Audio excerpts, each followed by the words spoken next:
Hello everyone, my name is Summer, and this is a video of how I made my skeleton woman costume. This outfit was inspired by a book called Women Who Run with the Wolves by Clarissa Pinkola Estes. The book essentially depicts and explains a collection of archetypal stories. I was reading a chapter titled The Skeleton Woman at the time, and it reminded me that we had a bunch of old bones gathering dust in our barn that my siblings and I had collected when we were kids. So I sat down and sketched this set of drawings to establish a concept. I knew I didn't have enough time to make a dress, so I settled for a tunic, and I designed the undergarments so that it would protect my skin from the bones as well as to balance out the silhouette. I made the second set of sketches while I was making the outfit, and as you can see I changed directions slightly. This often happens when you're making costumes because you find out how the materials you're using work and what you can do with them and what turns out not to be feasible.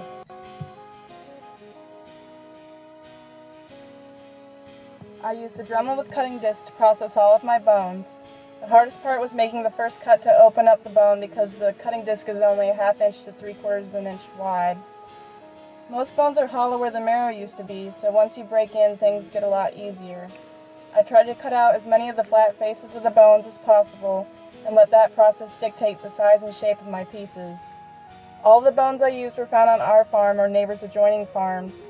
Most were cow, like the one I'm working on here, but I also used deer, goat, and a few mystery pieces the dogs brought into the yard.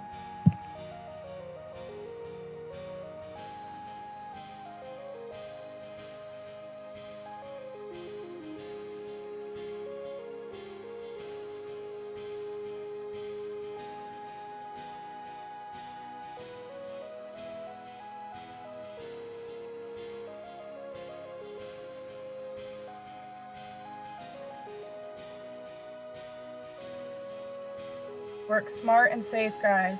I can't tell you how many times those goggles saved me from bone shrapnel and shattering discs. And even with that mask, my sinuses got all stuffed up. Work in a ventilated area.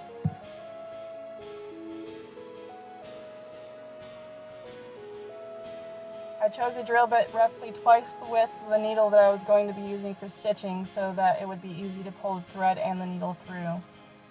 I placed my holes roughly a ½ inch to a ¼ of an inch apart, and I tried to place holes in every corner so that when I blanket stitched, the stitching would go smoothly around each corner. I chose a waxed thread typically used for sewing leather products such as saddles and bags to bind the bones together. I blanket stitched around each piece and then used that stitching to sew the pieces together. This method allows the bones greater range of movement and puts less strain on the thread than if I were to simply stitch the pieces together.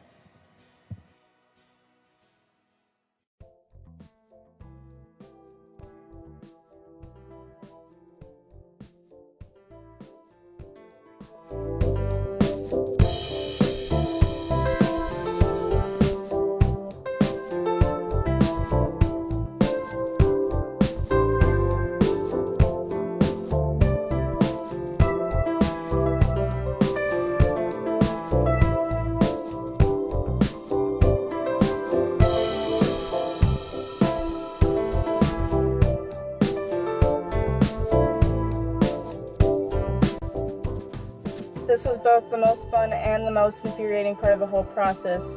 You get everything laid up there nice and neat, and then you would take a few pieces down to stitch them together, and then when you put them back, you'd find that the angles had changed.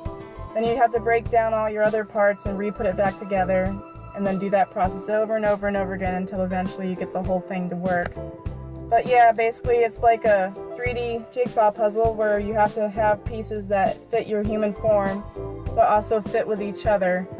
So yeah, just hours and hours of insanity.